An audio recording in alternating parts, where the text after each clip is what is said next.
Hope educational portal में आपका स्वागत है। आज हम दूसरा अध्याय शुरू करने जा रहे हैं। अध्याय का नाम है स्वर्णकाकः। पुरा कस्मिश्चित् ग्रामे एका निर्धना वृद्धा स्त्री न्यवसत्। तस्याः च एका दुहिता विनम्रा मनोहरा चासीत्। एकदा माता स्थाल्या तण्डुलान् निक्षिप्य पुत्रीम् आदिशत्।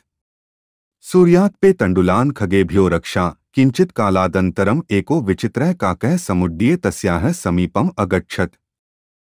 अर्थ: प्राचीन समय में किसी गांव में एक निर्धन गरीब बुढ़िया स्त्री रहती थी। उसकी एक नम्र स्वभाव वाली और सुंदर बेटी थी। एक बार माँ ने थाली में चावलों को रखकर पुत्री को आज्ञा दी, सूर्य की गर्मी में चावलों की पक्षियों से रक्षा करो। कुछ समय बाद एक विचित्र कौआ उड़कर वहां आया। नैतादृशः स्वर्णपक्षो रजतचंचुः स्वर्णकाकस्तया पूर्वं दृष्टः। तः तण्डुलान् खादन्तः हसन्तञ्च विलोक्य बालिका रोदितुमारब्धा। तः निवारयन्ती सा प्रार्थयत् तण्डुलान् मा भक्षय। मदीया माता अतीव निर्धना वर्तते। स्वर्णपक्षः काकः प्रोवाच मा शुचय।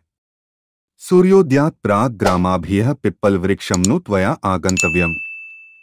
तुभ्यं तण्डुलमूल्यं दास्यामि। प्रहर्षिता बालिका निद्रांपि न लेभे। अर्थ: उसके द्वारा ऐसा सोने के पंखों वाला और चांदी की चोंच वाला सोने का कौआ पहले नहीं देखा गया था। उसको चावलों को खाते और हंसते हुए देखकर लड़की ने रोना शुरू कर दिया। उसको हटाती हुई उसने प्रार्थना की, चावलों को मत खाओ, मेरी माँ बहुत गरीब है। सोने के पंख वाला कौआ बोला, शोक मत करो। सूर्योदय से पहले गांव के बाहर पीपल के वृक्ष के पीछे तुम आना। मैं तुम्हें चावलों का मूल्य कीमत दे दूंगा। प्रसन्नता से भरी लड़की नींद भी नहीं ले पाई। सूर्योदयात् पूर्वमेव सा तत्रोपस्थिता। वृक्षस्योपरि विलोक्य सा च आश्चर्यचकिता संजाता यत् तत्र स्वर्णमयः प्रासादो वर्तते। यदा काकः शयित्वा प्रबुद्धस्तदा तेन स्वर्णग्वाक्षात् कथितं हंहो बाले। त्वमागता तिष्ठ, अह त्वत्कृते सोपानमुतारयामि। तत्कथय स्वर्णमय रजतमयं ताम्रमय वा। कन्या अवदत्, अह निर्धन मातुः दुहिता अस्मि। ताम्रसोपानेनैव आगमिष्यामि। परं स्वर्णसोपानेन सा स्वर्णभवनम् आरोहत। अर्थ: सूर्योदय से पहले ही वह लड़की वहां पहुंच गई। वृक्ष के ऊपर देखकर वह आश्चर्यचकित हो गई कि वहां सोने का महल है। जब कौआ सोकर उठा तब उसने सोने की खिड़की से झांककर कहा, अरे बालिका, तुम आ गई। ठहरो, मैं तुम्हारे लिए सीढ़ी को उतारता हूं, तो कहो सोने की, चांदी की अथवा तांबे की, किसकी उतारूं? कन्या बोली, मैं निर्धन गरीब माँ की बेटी हूं। तांबे की सीढ़ी से ही आऊंगी। परंतु सोने की सीढ़ी से वह स्वर्ण भवन में पहुंची। चिरकालं भवने चित्रविचित्र वस्तूनि सज्जितानि दृष्ट्वा सा विस्मयगता। श्रान्ता ता विलोक्य काकः अवदत्, पूर्वं लघुप्रात्राशः क्रियतां वत् त्वं स्वर्णस्थाल्यां भोजनं करिष्यसि किं वा रजतस्थाल्याम् उत ताम्रस्थाल्याम्।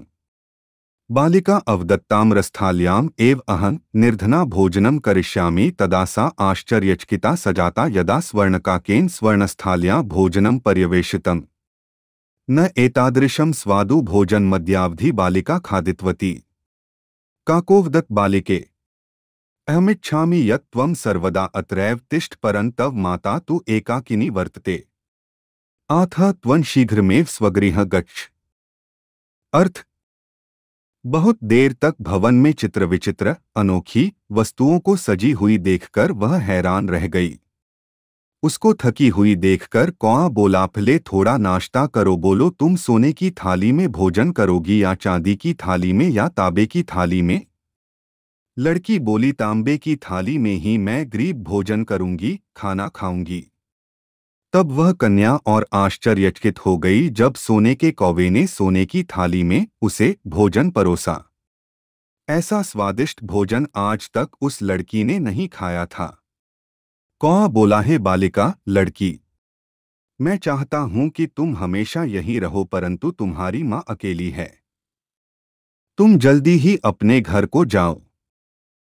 इत्युक्त्वा काकः कक्षाभ्यन्तरात् तिस्रः मञ्जूषाः निस्सार्यता प्रत्यवदत् बालिके यथेच्छन् गृहाण मञ्जूषामेकां लघुत्मा मञ्जूषा प्रगृह्य बालिक्या कथितम् इयत् एव मदीयतण्डुलानां मूल्यम्। गृहमागत्य तया मञ्जूषा समुद्घाटिता तस्या महार्हाणि हीरकाणि विलोक्य सा प्रहर्षिता तद्दिनाद्धनिका च संजाता। अर्थ: ऐसा कहकर कौए ने कमरे के अंदर से 3 बक्से निकालकर उसको कहा, हे कन्या, अपनी इच्छा से एक संदूक ले लो। सबसे छोटी संदूक को लेकर लड़की ने कहा, ही मेरे चावलों की कीमत है। घर आकर उसने संदूक को खोला। उसमें बहुत कीमती मूल्यवान हीरों को देखकर वह बहुत खुश हुई और उसी दिन से वह धनी हो गई। तस्मिन्नेव ग्रामे एका परा लुब्धा वृद्धा न्यवसत् तस्या अपि एका पुत्री आसीत्। ईर्ण्या सा तस्य स्वर्णकाकस्य रहस्यं ज्ञातवती। सूर्यात्पे तण्डुलान् निक्षिप्य तयापि स्वसुता रक्षार्थं नियुक्ता। तथैव स्वर्णपक्षः काकः तण्डुलान् भक्षयन् तामपि तत्रैवाकार्यत्। प्रातस्तत्र गत्वा सा काकन् निर्भर्त्सयन्ती प्रावोचत्, भो नीचकाक, अहमागता मह्यं तण्डुलमूल्यं प्रयच्छ। काकोब्रवीत्, अह त्वत्कृते सोपानम् अवतारयामि। तत्कथय स्वर्णमय रस्तमय ताम्रमय वा गर्वित्या बालिक्या प्रोक्तं स्वर्णमयेन सोपानेन अहम् आगच्छामि, परं स्वर्णकाकस्तत्कृते ताम्रमय सोपानमेव प्रायच्छत्। स्वर्णकाकस्ता भोजनपि ताम्रभाजने एव अकार्यत्। अर्थ: उसी गांव में एक दूसरी लालची बुढ़िया स्त्री रहती थी। उसकी भी एक बेटी थी। ईर्ष्या से उसने उस सोने के कौए का रहस्य जान लिया। सूर्य की धूप में चावलों को रखकर फैलाकर उसने भी अपनी बेटी को उसकी रक्षा के लिए बिठा नियुक्त कर दिया। वैसे ही सोने के पंख वाले कौए ने चावलों को खाते हुए उसको, लड़की को उभिया। सुबह वहां जाकर वह कौए को बराभला कहती हई बोली, हे नीच कौए, मैं आ गई हूं, मुझे चावलों का मल्य दो। कौआ बोला, मैं तुम्हारे लिए सीढ़ी उतारता हूं। तो कहो सोने से बनी हुई, चांदी से बनी हुई अथवा तांबे से बनी हुई। घमंडी लड़की बोली, सोने से बनी हुई सीढ़ी से मैं आती हूं, परंतु सोने के कौए ने उसे तांबे से बनी हुई सीढ़ी ही दी। सोने के कौए ने उसे भोजन भी तांबे के बर्तन में कराया। प्रतिनिवृत्ति काले स्वर्णकाकेन कक्षाभ्यन्तरात् तिम्रः मञ्जूषाः तत्पुरः समुत्क्षिप्ताः।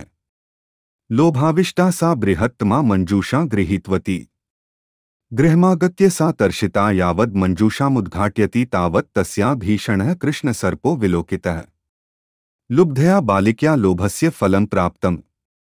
तदनन्तरं सा लोभं परित्यजत।